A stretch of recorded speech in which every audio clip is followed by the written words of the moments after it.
Amados, a paz do Senhor. Hoje vamos dar início à nossa lição 3 do livro de Atos, cujo título é A Igreja Revestida do Espírito, ou seja, do Espírito Santo. Vamos falar hoje sobre a descida do Espírito Santo ali e o início, propriamente dito, da comunidade cristã da igreja.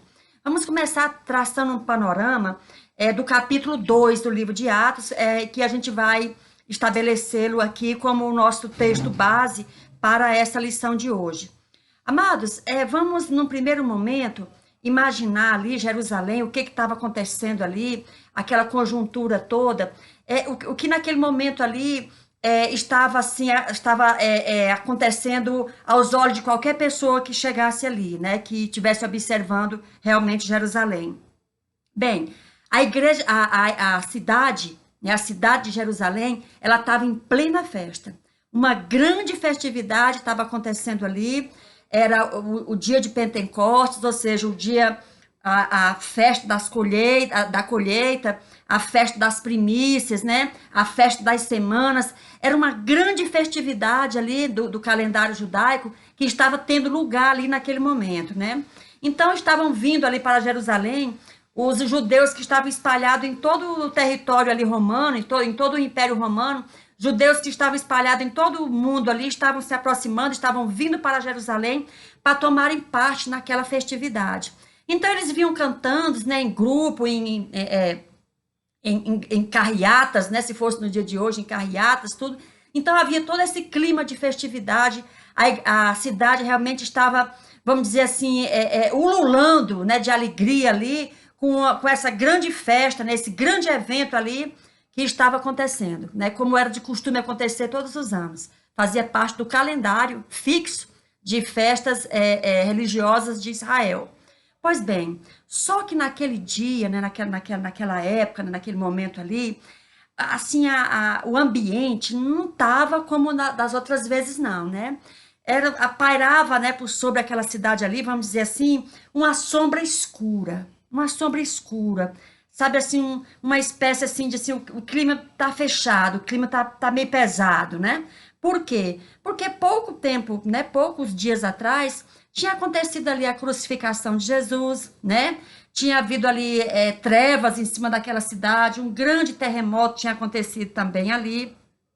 Havia, meus amados, obviamente, uma apreensão das autoridades, porque eles sabiam que ali estavam se somava ali cerca de 120 discípulos de Jesus, As autoridades, certamente, tanto as autoridades religiosas, que eu estou falando aqui, principalmente essas, tinham medo, de que de repente esse grupo que ali estava começasse a se manifestar, começasse a querer se rebelar ou coisa parecida.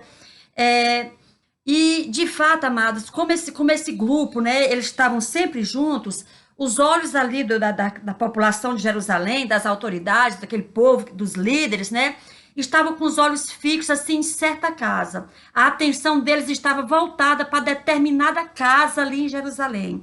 E que casa era essa, Era a casa ali de Maria, a mãe de João Marco, aonde os discípulos passaram a se reunir após a ressurreição de Jesus.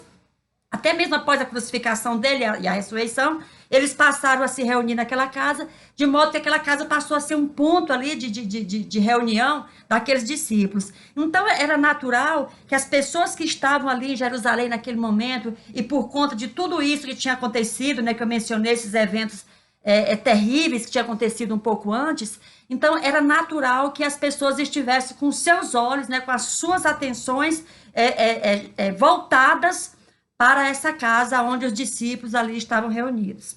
Pois bem, a Bíblia diz lá no livro de Atos, no capítulo 2, já no início do capítulo 2, que ao cumprir-se o dia de Pentecostes, ou seja, amados, o dia de Pentecostes, para a gente ter assim, mais esclarecimentos a respeito do que era essa festa, lá em Deuteronômio, no capítulo 16, no versículo 10, em Êxodo 23, versículo 16, vai nos falar a respeito de como se dava essa contagem e o que era propriamente dito o dia de Pentecostes. Pois bem, O livro de Atos, no capítulo 2, começa dizendo que cumprido-se essa data, ou seja, chegou 50 dias a contar da Páscoa, né? Passou-se 50 dias, ou seja, cumpriu o Pentecostes. Esse evento, né, da descida do Espírito Santo vai acontecer. Pois bem, a Páscoa, amados, como nós sabemos bem, ela se deu ali no Egito, né? A primeira Páscoa judaica vai se dar ali no Egito, na noite em que morreram os primogênitos, e lembrando que enquanto os primogênitos estavam morrendo, né? O povo judeu estava ali comendo o cordeiro, né? Comendo o cordeiro, com o sangue, né, desse cordeiro passado nas vigas, ou seja, nos portais das suas casas, da casa do povo ali, do povo de Deus. E eles sabiam que naquela noite eles sairiam, né? O êxodo, né? Saída. Eles sairiam do Egito. E aí eles juntando ali, juntando os mantimentos, juntando seus bens, o que iam sair com tudo, né? Ia ser uma mudança total, não ia ficar nada para trás. Então, eles se preocuparam em levar comida para eles comerem durante a travessia, até o que se daria depois, a travessia do Mar Vermelho, né? Então, o que acontece? Eles vão ali fazer pães, como era costume deles.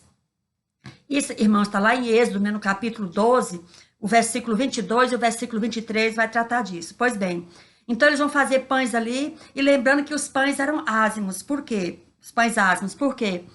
Porque não poderia botar fermento. E por que não poderia botar fermento? Porque a saída ia ser rápida, então não ia dar tempo de fermentar. Então era pão sem fermento, era só a massa assada mesmo, e porque a saída ali era iminente, né? Não podia custar mais nada e eles sairiam do Egito. Pois bem, isso foi a Páscoa, né? A Páscoa ali que se deu no Egito.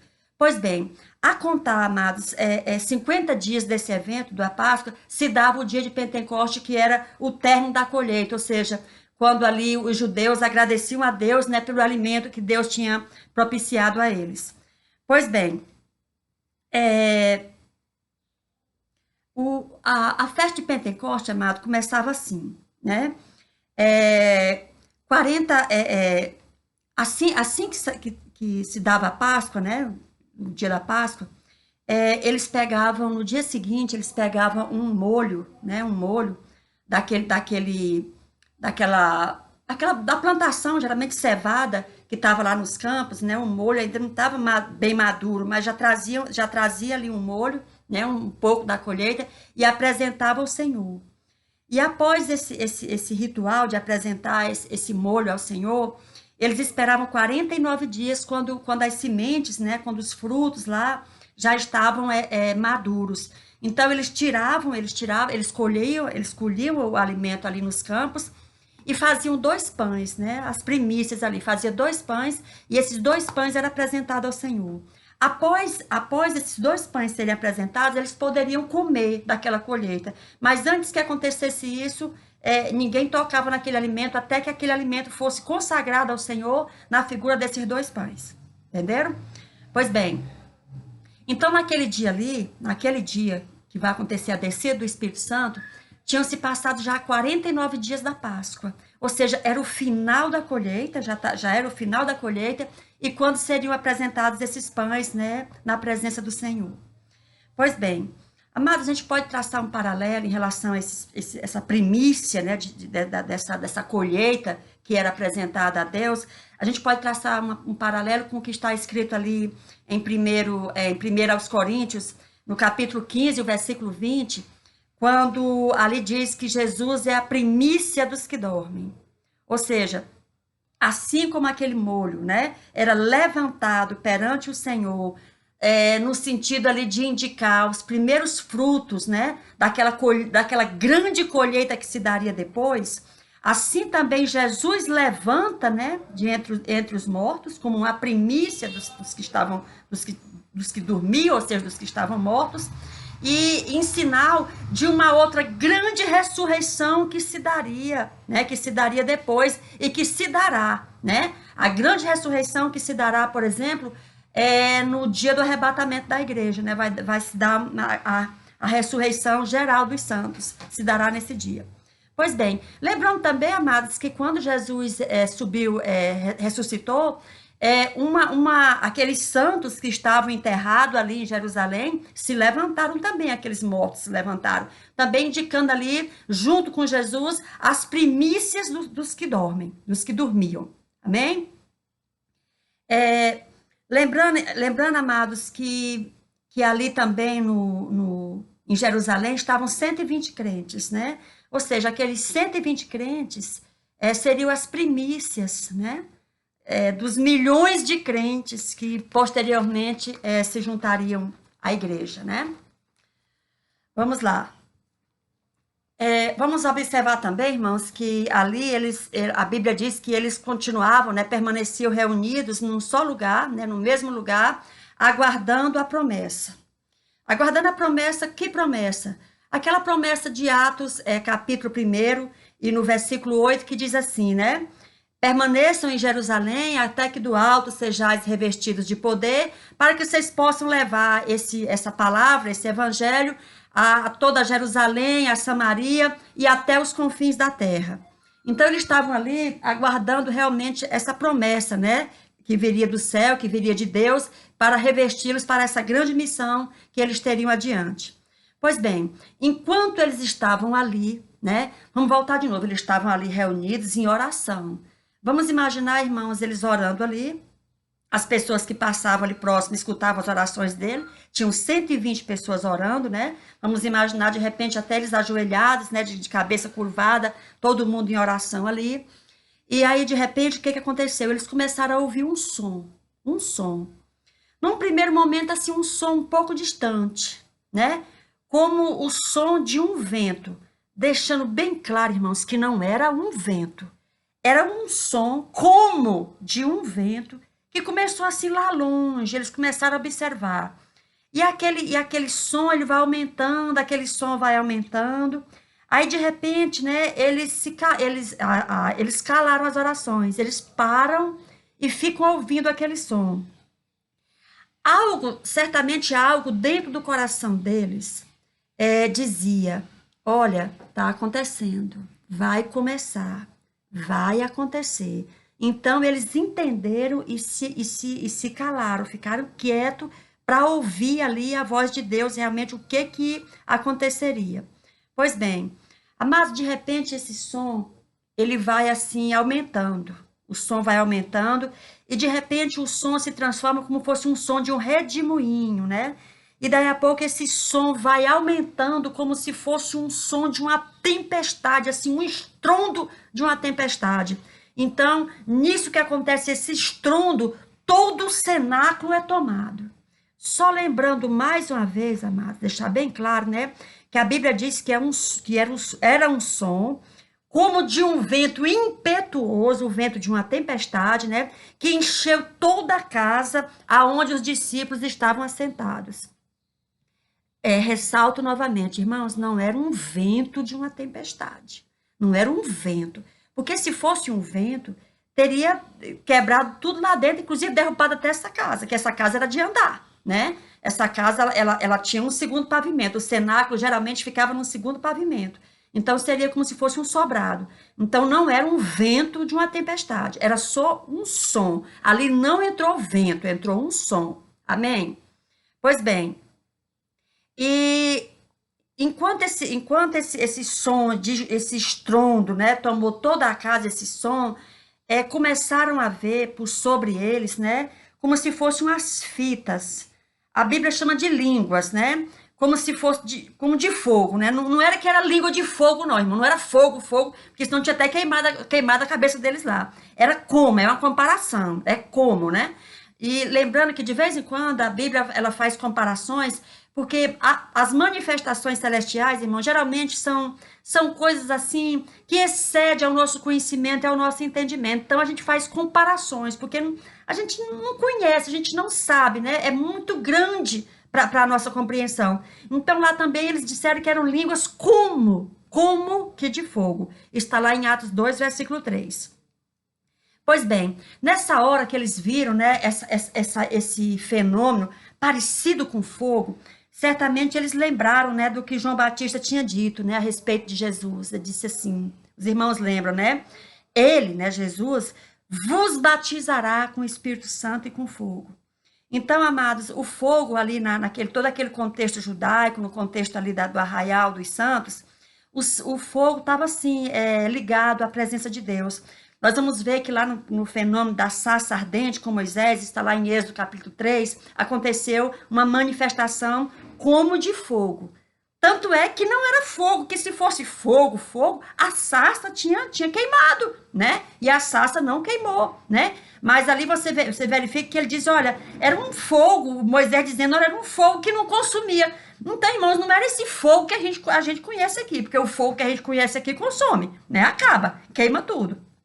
Pois bem, lá no Monte Carmelo, amados, também, nós verificamos que lá no livro de 1 Reis, no capítulo 18, a gente vai ver também essa manifestação, né, de Deus na figura do fogo, Também é interessante também, meus amados, e outra coisa, irmãos, em que pese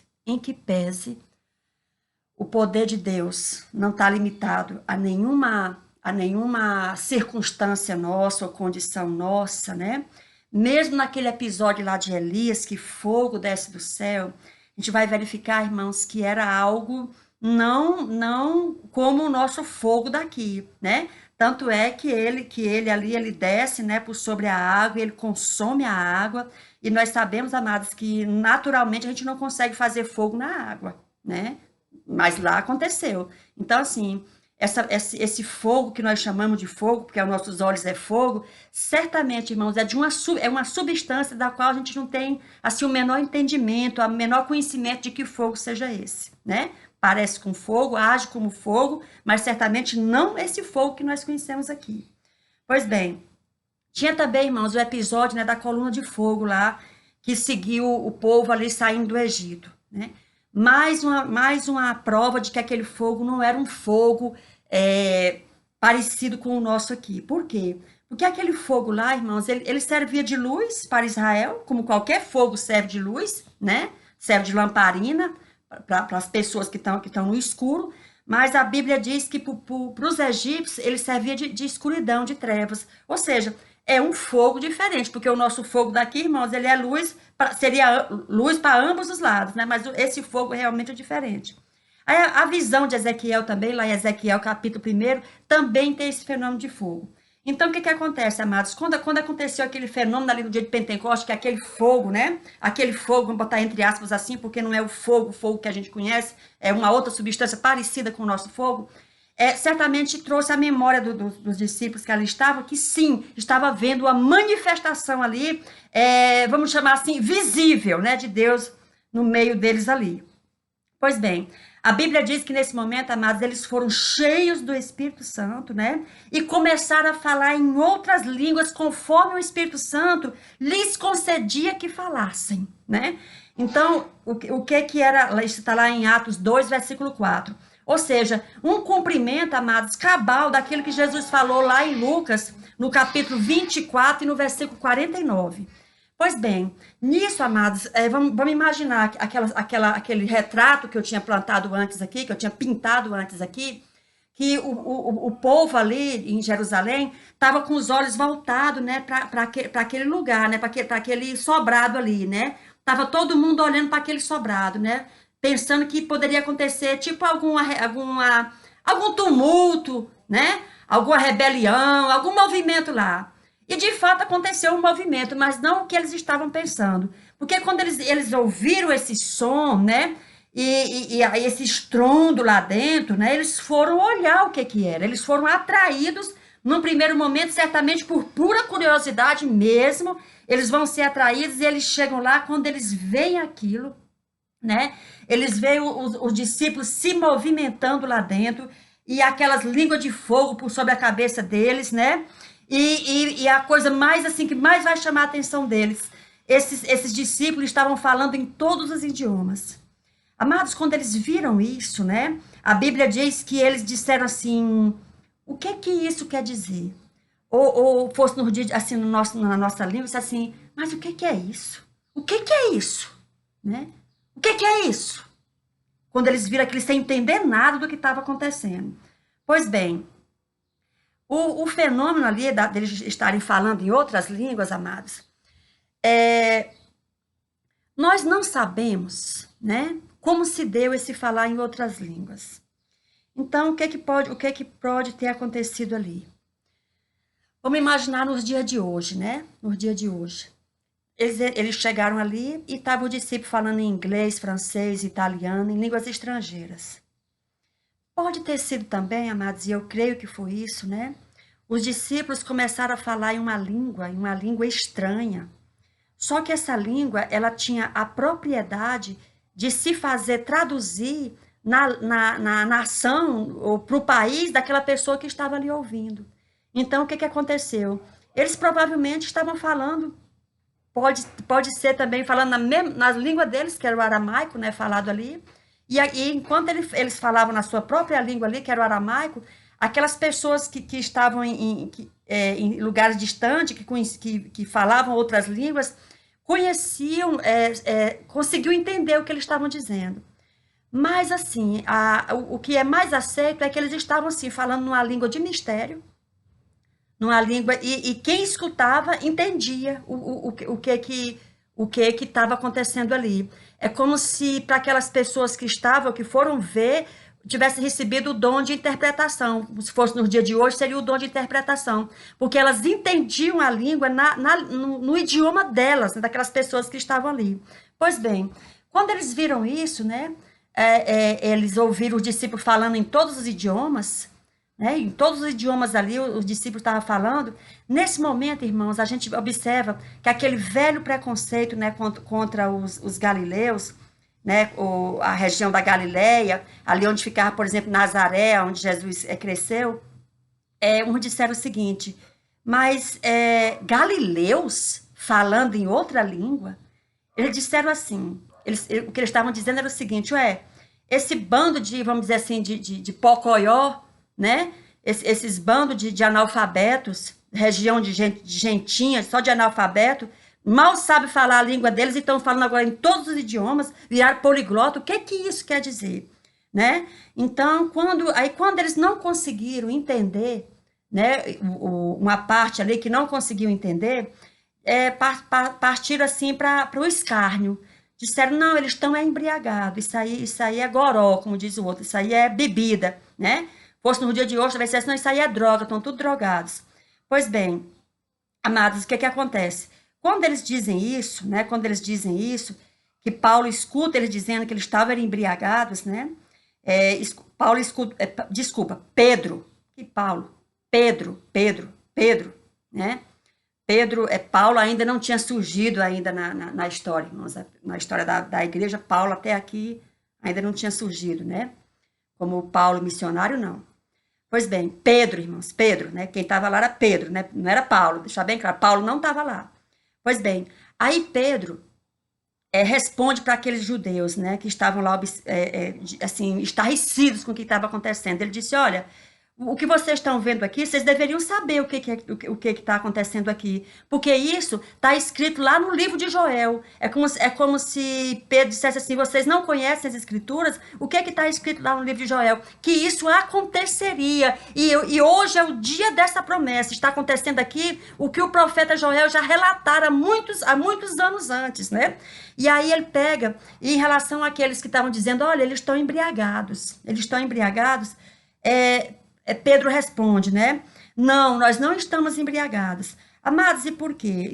Pedro ainda disse assim, olha, são 9 horas da manhã. Então aqui não tem ninguém embriagado. Por quê, irmãos, que Pedro ressalta o horário daquele dia? Porque como era uma festa, né? Uma festa sagrada, era o dia de Pentecostes, os judeus tinham por costume, nessas festas, ficar em jejum o dia inteiro. Ou seja, tanto de comida quanto de bebida. Então, não haveria possibilidade nenhuma de ter ninguém bêbado ali, né? Então, amados, por quê? Porque ali não era assim um bando de fanáticos, né? Como eles pensaram, os judeus pensaram. Em que sentido, irmãos, por exemplo, eles imaginaram que aquele movimento que estava acontecendo ali era fruto de bebida e de droga? Porque até hoje, né? Até hoje, em religiões pagãs, né? Religiões orientais e algumas religiões africanas, algumas mesoamericanas, o que que acontece? A gente vê esse fenômeno acontecer assim. Geralmente aquelas pessoas, irmãos, bebem sim. Na Ásia, aqui naquelas regiões asiáticas, o hinduísmo, tudo, eles usam droga mesmo, é droga, né? Alucinógeno, né? Nas religiões afro, geralmente é cachaça. Então eles bebem esse droga e depois começam a rodar, começam a cantar aqueles cânticos, né? Aqueles mantras, e eles entram em transe por conta daquela música, daquele batuque, principalmente por conta do entorpecente ali, seja droga lícita ou ilícita, né? Então, quando os judeus veem isso acontecendo lá, talvez eles conhecessem, né, esses fenômenos que acontecia nas religiões pagãs e tivessem associado aquele movimento ali no cenáculo com droga, né, com bebida. Mas aí Pedro deixa bem claro, né, que não era nada disso. E a razão maior é que ele estava num dia ali que ele não comia nem bebia nada. Então, não tinha a menor possibilidade de alguém ali ter ingerido bebida. Pois bem, amados, continuando, né, toda essa situação que estava acontecendo ali, Pedro, né, quando viu aquele pessoal e muita gente ali vai se aproximar para olhar, né, para verificar aquilo ali, nesse momento, Pedro se levanta e faz um sermão. E nesse sermão, Pedro, né, relembra tudo o que aconteceu ali nos últimos dias, né? Que Deus tinha enviado seu filho como libertador de Israel. E Israel não o recebeu, muito pelo contrário, matou o filho de Deus, né? E aí Pedro continua dizendo, né, falando sobre toda a obra de Jesus, o propósito de Deus a enviar o filho dele à nação de Israel. Quando Pedro, amado, está ali falando, alguns daqueles judeus, eles se compungem, né? É como se eles se dessem conta de se realmente fizemos algo de muito grave. E agora o que que a gente faz? É como se fosse assim, fizemos uma loucura, mas e agora? Será que tem como remediar isso, né?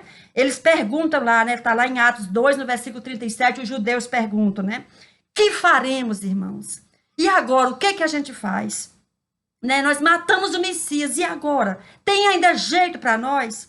Aí, amados, Pedro responde, né? Pedro responde lá em Atos 2, versículo 38, quando ele diz: arrependei-vos, arrependei-vos, né? E nesse momento, amados, também nós podemos mencionar que isso foi uma espécie de primícia também de judeus arrependidos. Porque lá em Zacarias 12, versículo 10, fala que quando da volta de Jesus propriamente dita, os judeus, a nação inteira dos judeus, vão se lamentar por terem crucificado Jesus, né? E lá em Miqueias 6, versículo 6, ainda diz assim: como nós vamos se apresentar diante de Deus tendo feito o que nós fizemos? Então, ali há um arrependimento em massa, né, posteriormente, porque aquele arrependimento que aconteceu ali no cenáculo, ali próximo ao cenáculo, vendo o que estava acontecendo lá com os apóstolos, com os discípulos que estavam ali, realmente é também uma primícia do arrependimento dos judeus. Então, ali, amados, era tudo primícia, né, que estava acontecendo, né, na festa do Pentecostes. Pois bem, amados, o batismo com o Espírito Santo, né? Com a evidência do falar em novas línguas. Muitas pessoas dizem que o batismo do Espírito Santo era só para aquele tempo, né? Aconteceu só naquele momento, naquela circunstância ali. Mas, amados, não é verdade, né? A Bíblia diz, né, que o batismo com o Espírito Santo é Pedro dizendo: pois é para vós é esta promessa, ou seja, né, para os judeus, e para todos os que ainda estão longe, se referindo aos gentios, a nós, isto é, para todos quantos o Senhor nosso Deus chamar. Partindo do princípio, irmão, de Romanos capítulo 11, quem foi que Deus chamou? Deus chamou toda a humanidade. Pois bem, amados, e aí o resultado desse sermão de Pedro, né? Que ele vai realmente ali relembrar tudo que tinha acontecido, né? Conclamar aqueles judeus ao arrependimento. E o que que aconteceu? Logo depois, né? Tá lá em Atos 2, versículo 41. A Bíblia diz que quase 3.000 almas levantaram a mão e aceitaram Jesus como Salvador. Que bênção, né, meus amados? Mas agora vamos traçar um paralelo em relação à graça, né, que estava ali manifesta, a graça da salvação. Vamos comparar com a lei. Amados, vocês estão lembrados que lá em Êxodo 32, no capítulo 28, no dia que Moisés vai apresentar a lei ali para a nação de Israel, o que é que aconteceu? Ali, vocês estão lembrados do que é que aconteceu naquele dia? Quase 3.000 pessoas morreram, se perderam, pereceram. E há uma clara, vamos dizer assim, contraposição em relação à lei e à graça. Porque enquanto, irmãos, a lei trouxe literalmente a morte, a graça vai trazer ali literalmente a salvação. Ou seja, 3.000 mortos lá na época do Êxodo e 3.000 salvos no dia de Pentecostes. Maravilhoso, né? Realmente, amados, a questão da graça de Jesus. E aí o livro de Atos, amados, continua dizendo lá no versículo 41, que os que lhe aceitaram a palavra, né, os que aceitaram o sermão de Pedro ali, foram batizados, né? Foram batizados. Amados, o batismo, né, voltando à questão do batismo, o batismo em água, né, ele é um testemunho público, né, da nossa fé em Cristo. Não é que é necessário, amados, o batismo para que a gente seja salvo, né? Ou para receber o batismo com o Espírito Santo, a gente precisa primeiro se batizar nas águas, não. Mas o batismo nas águas, ele é um reconhecimento público da nossa conversão e da nossa fé em Jesus Cristo. Ou seja, em que pese o batismo não ser uma ferramenta de salvação, mas ele é uma ferramenta, amada, de confissão pública, né, da nossa fé em Jesus. Por isso é importante, sim, que todos os salvos, né, sendo batizados já com o Espírito Santo ou não, realmente receba também o batismo nas águas. Agora vamos ver aqui, amados, como se deu a vida dos discípulos após o dia de Pentecostes, né? O que aconteceu? Está lá em Atos 2, do versículo 42 ao 47. Ali é interessante, irmão, dizer o seguinte, que após, né, passado todo esse episódio, eles vão permanecer. A palavra ali, amados, a palavra-chave ali é perseverar. Perseveravam, né? Permaneciam, permanecer. Amados, porque não basta, amados, só a gente, vamos dizer assim, iniciar, né? É importante iniciar, mas é importante também e principalmente que a gente consiga chegar. E para a gente conseguir chegar, só tem um meio, é a gente perseverar. Porque, amados, alguém já disse, né? Me parece que foi um escritor brasileiro, que escreveu Grande Sertão Veredas, que no momento agora aqui me fugiu o nome dele, Guimarães Rosa. Pronto, Guimarães Rosa. Guimarães Rosa dizia o seguinte, que a coisa não está nem na saída, nem na chegada, mas está na travessia. E de fato, amados, é a travessia, né? É esse andar que é aonde está ali, vamos dizer assim, a chave da vitória, é perseverar nesse andar. E a Bíblia diz que eles perseveravam, né? Na doutrina, ou seja, no ensino das Escrituras, viver conforme ali, entender a Bíblia, entender os escritos conforme aquilo para que de fato ele tinha sido escrito, não ficavam inventando, né, hermenêuticas, forçando compreensão, forçando interpretação, não, era o que realmente estava ali. Então eles perseveravam na doutrina, perseveravam na comunhão, né, eles estavam juntos, eles conviviam realmente. No partir do pão, eles perseveravam, né, no partir do pão, e nas orações, eles estavam sempre ali juntos. Amados, eu sei que hoje, principalmente quando nós estamos hoje nessa pandemia, mas antes dessa pandemia, já tinha um movimento aí bem forte em relação a você servir a Jesus em casa, né? O movimento dos desigrejados. Amados, a Bíblia, ela não abaliza esse tipo de comportamento, não.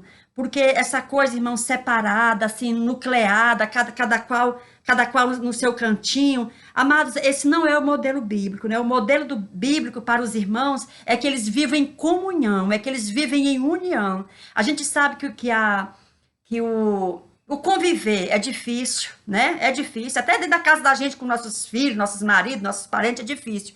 Mas é justamente nisso aí, irmãos, é um exercício diário para a gente aprender a colocar em prática, por exemplo, a humildade, né? A humildade, porque Para a gente conviver bem, amados, ou conviver de forma, vamos dizer assim, suportável, não tem como não botar a humildade para que a gente possa, de fato, caminhar juntos, né? E isso é um exercício, é um produzido fruto do Espírito, o qual é interessante e é desejável que o crente realmente produza.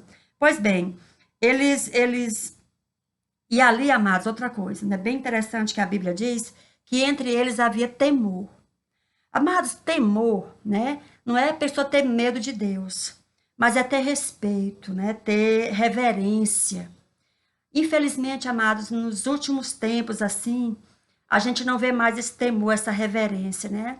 Aliás, a gente vê muita irreverência dentro da igreja. Muita irreverência, amados. Eu não vou aqui entrar em detalhes, mas a igreja hoje, ela deixou de ser vista como um ambiente, assim, santo, no sentido de separado para adoração, e nesse ambiente se misturam muitas coisas, que no fundo, amados, a gente termina vendo muito pouca coisa realmente ali de um sentimento de adoração, de respeito, de temor, de reverência, né? Pois bem, mas naquele tempo era assim, eles viviam assim. E a Bíblia diz que ali no meio deles havia, né, muitos prodígios e muitos sinais. Eu sei que hoje, às vezes, a gente pergunta assim, de vez em quando a gente escuta as pessoas falarem, né? Escuta, por que que não acontece mais assim, sinais, prodígios, como acontecia, por exemplo, na época dos apóstolos, na época dos primeiros da igreja primitiva, etc e tal. Amados, eu creio que, entre outras coisas, né, seja justamente por essa falta de temor, essa falta de reverência, e até, por que não dizer, essa falta de respeito, né, para com as coisas santas, para com a casa de Deus, para com o trabalho de Deus. Às vezes nós levamos muita coisa assim na breca, né? Então é bom que a gente faça realmente assim uma análise de como é que nós temos nos comportado enquanto crentes, enquanto cristãos. Pois bem, e a Bíblia continua dizendo como é que eles viviam, né? Diz lá que eles tinham tudo em comum, ou seja, o que era de um era do outro, né? Não havia, por exemplo, irmão, essa questão da ganância, né? Um olhava para a necessidade do outro, né? O outro não tinha, o outro ia lá e dava, né? E dividia. Diz que eles perseveravam no templo, irmão, eles continuam frequentando o templo, né? Eles não vão abandonar o templo de maneira alguma, embora no templo ainda continuasse aquelas práticas judaicas lá por conta dos líderes judeus, né? Mas eles perseveravam, eles estavam ali, até porque, amados, a gente precisa ir também aonde está o pecador, né? Onde está aquele desviado, onde está aquele que não comunga da sã doutrina. Então, Pedro está ali, a gente vai ver depois lá que Pedro e Tiago vão fazer um milagre ali no templo, né? Na Porta Formosa, tudo isso vai ser objeto das próximas gravações. Pois bem, e é interessante, amados, que o estilo de vida deles era tão agradável, né? Era um estilo de vida assim, tão, vamos dizer assim, ético, que a Bíblia diz que eles contavam, né, com a simpatia de todo o povo. Mesmo aqueles que não acreditavam, né, no que eles, na doutrina deles, mas reconheciam que eles tinham um tipo de vida, né, um estilo de vida superior, um estilo de vida exemplar. Ou seja, e isso, amados, a Bíblia diz que com isso Deus era louvado. Por quê? Porque o maior louvor que nós podemos dar a Deus, certamente como crentes, é o nosso exemplo de vida, né? O nosso estilo de vida que leva o povo, né? Que leva o nome do Senhor a ser glorificado ou às vezes até, infelizmente, ser escarnecido. Pois bem, amados, remontando aqui, né, nós estamos falando do início histórico da igreja, que se deu ali no dia de Pentecostes, como está lá em Atos 2, né, versículo 5, quando diz que ali estavam pessoas de todos os lugares do mundo, né, estavam ali presentes naquele dia. É interessante, amados, a gente verificar o seguinte, que até então, os fariseus, né, principalmente os fariseus, eles não aceitavam de maneira alguma Jesus como Messias, porque tinha a questão do escândalo da cruz. Como é que o Messias morreu? Como é que Deus morreu, né? Na cabeça deles, né? Como isso tinha acontecido? Quando depois, amados, por conta do dia de Pentecostes, daqueles sinais todos, eles passaram assim, de uma certa forma, essa barreira, por exemplo, de dizer que Deus estava morto, essa barreira é quebrada porque vem aí a ressurreição, né? A ressurreição estava ali manifesta. Então, judeus, né, da corrente dos fariseus ali, vão sim se converter, muitos judeus vão se converter, porque era a corrente que aceitava, né, a ressurreição. Nós sabemos que tinha outra corrente ali que não aceitava a ressurreição, que vai ser os saduceus, mas isso a gente vai tratar um pouco mais adiante. Pois bem, e aí, amados, entre esse povo que ia aceitando, né, que ia vendo ali tudo que estava acontecendo, vendo ali a vida dos discípulos, tudo, a Bíblia diz que vai se acrescentando cada vez mais e mais pessoas, né, na igreja. Daí a pouco já tinham 5.000 pessoas, e em seguida, amado, à medida que eles vão se chegando, né, ali na igreja, a Bíblia diz lá em Atos 5, versículo 14, que daí a pouco já era uma multidão de pessoas agregadas ali. Amados, o resultado, né, esperado como sempre, amados, o resultado esperado, né, quando a igreja, né, ela persevera, quando a igreja tem comunhão, quando a igreja permanece em oração, quando a igreja parte o pão entre todos ali, realmente no sentido da comunhão propriamente dita, né, quando há temor, e consequentemente acontecem os prodígios, as maravilhas, amados, o resultado é que muitas almas se salvam. Muitas almas se salvam, né? Por quê, amados? Porque a vida do cristão, ela adorna a doutrina, adorna a pregação. Isso está lá em Tito, amados, no capítulo 2, versículo 10, né? O nosso exemplo de vida é também uma poderosa pregação para que as pessoas se cheguem ao evangelho. Como naquele tempo, né? As pessoas eram também atraídas pelo exemplo de vida ali dos crentes, né? Hoje, amados, nós já finalizando aqui, semelhantemente, nós devemos nos esforçar para adornar o evangelho. E como, amados? A gente tendo, por exemplo, integridade nos negócios, comprando, pagando, né? Não dando cano em ninguém. A gente ter cortesia, por exemplo, no comportamento. Tipo assim, amados, na igreja, né? No dia de festas. Irmãos, a gente, principalmente assim, os mais novos, né? Se você tá ali, irmãos, e chega uma pessoa, tipo um visitante, principalmente, né, um visitante, se levante e dê lugar para ele sentar. Porque às vezes a gente vê muito assim, dia de festa, pessoas visitantes em pé, né? Ou às vezes pessoas mais velhas em pé, os jovens às vezes não levantam para dar lugar. Então, amados, vamos ter esse comportamento assim diferenciado, como eles tinham lá, né? Ou seja, vamos ter cortesia nos nossos comportamentos. A gente ser pessoas altruístas, amados, tipo assim, primeiro os outros. Ser altruísta é isso, é você primeiro ver a necessidade do outro. Amados, aqui rapidamente, eu vou citar o nome dessa pessoa, porque eu creio que eu não vou estar prestando nenhum desserviço, ou ele me desautorizaria, né, caso ele venha um dia a ver essa fita, essa gravação. Amados, quando eu trabalhava ali numa empresa de imóveis, tinha um gerente lá, um diretor, por nome Jamal. Aliás, se vocês pesquisarem na internet, ele hoje aqui em Brasília, ele é presidente da FIBRA, ou seja, a Federação das Indústrias de Brasília. O nome dele é Jamal Jorge Bittar. Jamal Jorge Bittar falou para mim que certa vez estava no trânsito, ou ele estava no trânsito, ou alguém contou isso para ele, eu não me recordo bem. E aí uma mulher, um sujeito bateu, né, no trânsito, bateu na traseira do carro de uma mulher. E esse carro dessa mulher era um carro assim, muito caro, um carro de último tipo. E aí, quando ela desceu para olhar, ela viu que quem tinha batido no carro dela, embora, né, ela parou na faixa e o motorista atrás veio e bateu nela, né? Ou seja, perante a lei, o motorista está errado. Aí, o que ela fez? Ela pegou, desceu, olhou, aí ela foi e disse assim, ela disse, olha, eu olhando aqui o estrago no meu carro e o seu, no meu carro eu devo gastar aqui uns 5.000 para consertar. E o seu carro aí, você deve gastar alguma coisa em torno de R$ 2.000 para consertar. Aí ela foi e falou assim, 5.000 para mim não me faz passar fome, mas 2.000 para você certamente faz. E eu estou vendo que esse carro aqui é sua ferramenta de trabalho. Então tá aqui, os R$ 2.000, conserte seu carro. Amados, ele contava isso para mim com lágrimas nos olhos. Então, aí ele até falou assim, olha, eu não sei, mas parece até que ela era da igreja.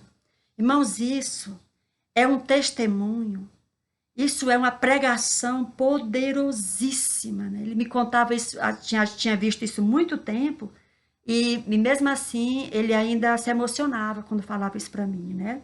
Então, essa questão do altruísmo é muito importante. Essa questão do perdão às ofensas. Amados, eu sei que não é fácil perdoar.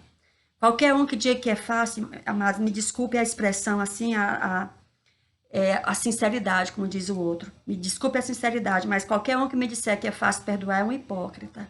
Porque não é fácil perdoar. Mas Jesus nunca disse que era fácil, né? Disse que a gente deveria renunciar a nós mesmos e realmente seguirmos o exemplo dele. Pois bem, outra coisa, amado, difícil é a gente ter paciência nas provações. Irmãos, é tão difícil, né? Tão difícil. Aliás, o que é que não é difícil na vida cristã? A gente ter paciência nas provações. Amados, a primeira tendência que a gente tem num momento assim difícil, é a gente querer se afastar da igreja, se afastar da Bíblia, se afastar do louvor, né? Tiro isso por mim, irmãos. Por quantas vezes eu já não tive que vencer isso em mim, né? Tô passando por uma situação difícil, aí assim eu quero me esconder, eu não quero ver ninguém, eu não quero falar com ninguém. É como dizer assim, ó, me esquece aqui. Mas, amados, a gente precisa trabalhar isso em nossas vidas e a gente realmente ter paciência. Paciência, mas ter esperança, esperança na aprovação, né? Esperança de que as coisas vão melhorar. Mesmo a gente passando naquele momento ali, aquela situação que a olhos vistos assim, a gente não vê a menor possibilidade daquilo melhorar. Mas vamos confiar de que realmente vai melhorar e ter esperança e ter paciência. Ter calma, né?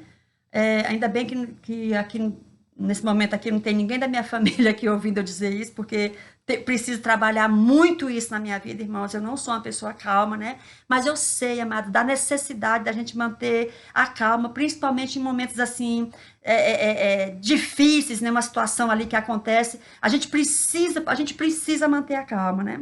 O autodomínio, né? O autodomínio, amados, em tudo que a gente faz, porque às vezes a gente está passando uma dieta ali, o médico proibiu determinados alimentos, aí a gente vê aquele alimento ali, irmãos, vamos ter autodomínio ali e realmente vencer ali a tentação e passar por essa provação, né? Pois bem, como eu disse, amados, nunca ninguém disse que era fácil, a vida de crente não é fácil, mas uma vez revestidos pelo Espírito Santo, amados, nós não somos mais escravos da vontade pecaminosa, né? A Bíblia até diz que não vem nenhuma tentação sobre nós que seja maior do que a nossa capacidade de resistir. As pessoas que não têm, amados, essa graça, não têm esse adorno por sobre si, né? O poder do Espírito Santo por sobre ele. Essa pessoa, amados, ela é fraca no sentido de que ela nunca vai conseguir dizer não para o pecado. Mas aquele que está revestido, né, revestido pelo Espírito Santo, aquele que está salvo na graça de Jesus, sim, ele pode dizer não para o pecado. E principalmente, amados, uma vez revestidos com o Espírito Santo, nós podemos ter audácia para levar o evangelho adiante, porque a tarefa não é fácil. Nós vamos verificar nas lições seguintes que as perseguições são muitas, né? Há momentos de que a gente pensa ser assim, que caímos assim na derrota, mas de derrota não há nada, o evangelho jamais será derrotado. E o que a gente observa, amados, é que no saldo, né, entre perseguições, pessoas que não aceitam, e aquelas que aceitam e mudam de vida, amados, vamos dizer assim, o lucro, né? O lucro é muito maior e por isso vale a pena a gente perseverar no evangelho, perseverar na oração, perseverar na comunhão, perseverar, amados, na sã doutrina. Também é importante, amados, que nós cuidemos da nossa conduta, do nosso exemplo perante a sociedade e assim façamos, né, o evangelho crescer como cresceu ali por conta de tudo isso que eu mencionei aqui nessa gravação. Tá bom, meus amados? Deus abençoe. Eu vou tentar. Eu não vou marcar assim um calendário, irmãos, porque aqui em casa tem esse notebook que eu estou gravando aqui, mas esse notebook ele é ferramenta de trabalho da minha filha e ferramenta também da escola dela, da faculdade, né? Então, assim, nem sempre eu posso marcar um cronograma. Então, pode ser que eu poste antes, né? Ou talvez, às vezes, eu postergue um pouco mais por conta dessa situação que eu estou falando para os irmãos. Então, é isso aí, meus amados. Deus abençoe. Tire, amados, um tempinho mesmo para assistir. Eu sei que os vídeos ficam um pouco longos, mas não tem como ser diferente disso. Eu não vou resolver os exercícios agora, porque eu vou ter que passar esse notebook para minha filha, porque ela vai trabalhar agora. E aí, numa próxima gravação, eu eu começo resolvendo os exercícios dessa gravação. Pode ser assim, meus amados? Deus abençoe, Deus guarde e Deus nos dê vitória em nome de Jesus. Fiquem com Deus.